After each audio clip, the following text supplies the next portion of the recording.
Okay, welcome back. So this is sort of that's the penultimate video for chapter one. Well, it's the last video where we have sort of concrete new material, and then in the last video we'll just go over a couple of examples, just so hopefully we feel a little more confident in our model.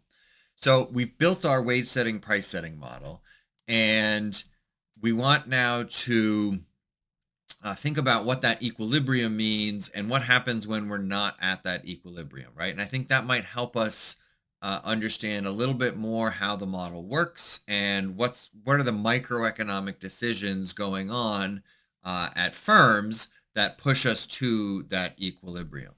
So let's just take a quick look here at where we are with our model, right? So just a reminder, we've got our output per worker, which we called lambda. That is how much we are producing on average per worker.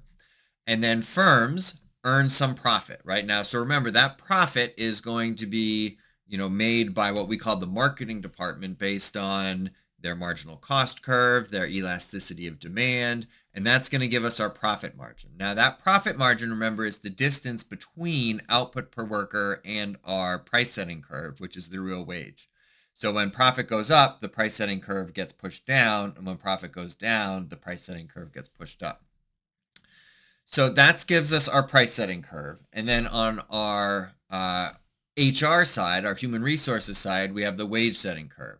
And the wage setting curve comes from figuring out workers' reservation wages, right? How much do you need to pay them to get them to take the job, plus adding on some additional money in order to get them to be willing to work hard, to put forth effort. And we call that the no shirking wage. And so that gives us our equilibrium where the wage setting and the price setting curves meet at point A. That gives us our real wage, which we already knew because that comes from the wage setting curve, but it gives us also our level of employment and unemployment.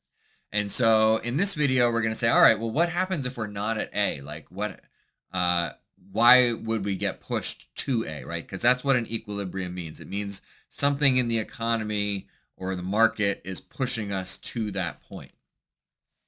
So in order to think about that, we want to think about involuntary unemployment, right? So we talked about reservation wages, right? People are willing to take the job at the reservation wage. Now, there will be some people that don't want to take the job, right? Because their reservation wage is higher than the market wage, and so they're not going to take the job anyway. Even if they're looking for a job, right? They're like, yeah, I want to work, but I'm only going to work if the wage is high enough. But now we know that firms actually pay a wage that's higher than the reservation wage. And so then there's going to be some people between the actual wage, the no shirking wage, and the reservation wage who would like to work, but firms are not willing to hire them. It's not them particularly, right? It's just that firms have enough workers, and so they are unwilling to hire as many people as would like to work. And so that's the sort of involuntary unemployment. Now, really what that means is that there has to be some level of employment rent. Employment rent is the amount that you get in terms of benefit from having your job. And so if there's no employment rent, then people don't care if they have their job, right? They're like, yeah, fire me. I don't care, whatever. It doesn't matter. But if there is employment rent, then people don't want to lose their job. So they're more likely to work hard. That's why firms pay those efficiency wages or no shirking wages.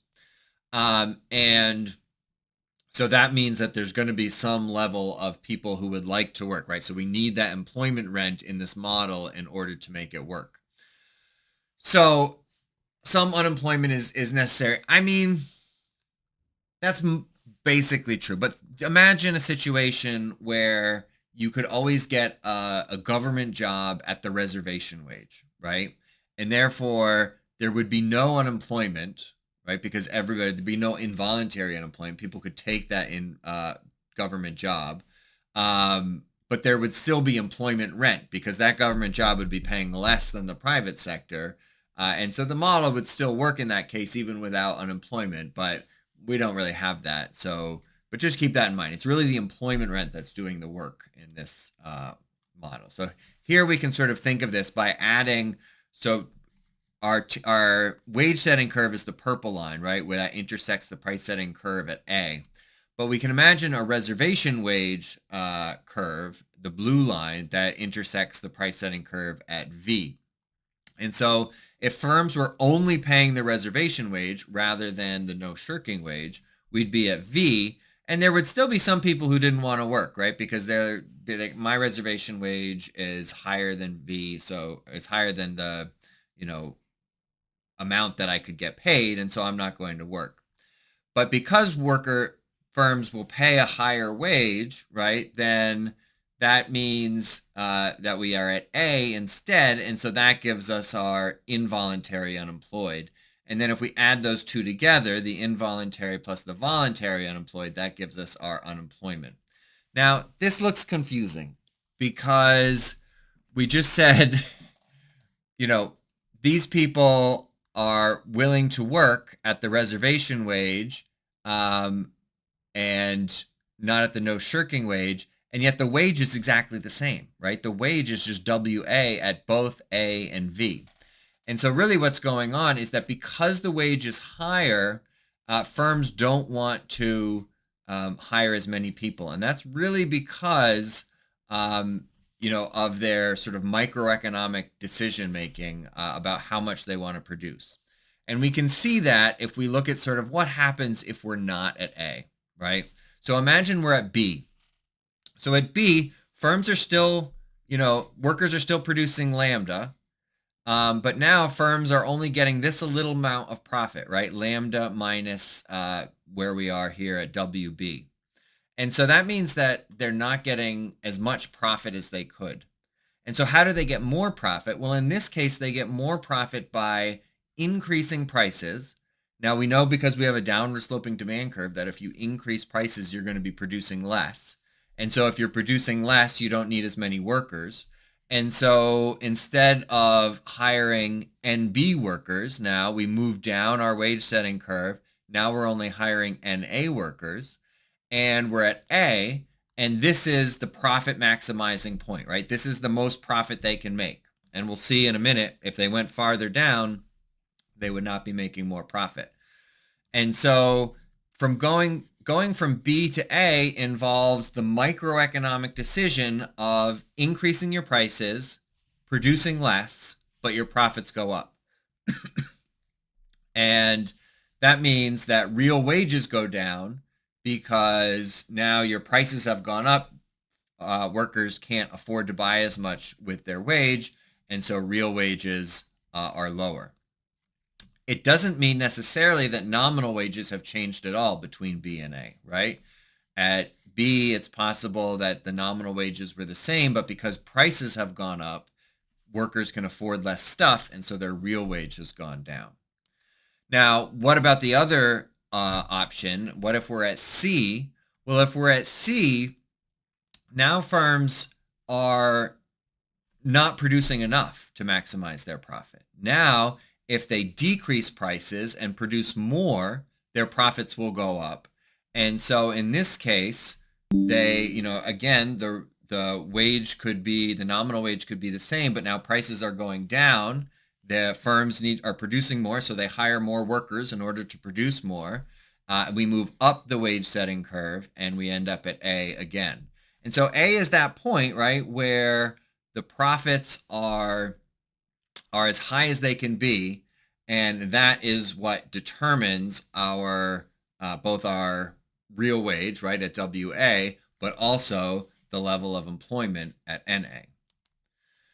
So when we think about, equilibrium, right, there's really a sort of difference between the equilibrium we talked about in microeconomics and the equilibrium in macroeconomics. And so when we're thinking about our general equilibrium in macroeconomics, we sort of need to do two things. One is to think about all of the firms, all of the workers, all of the goods and services, and add them all up. Now that's easier said than done, right? Here we've sort of taken what we've called a weighted average for the wage and the price level. We've tried to figure out how many people are working, how many people would want to be working.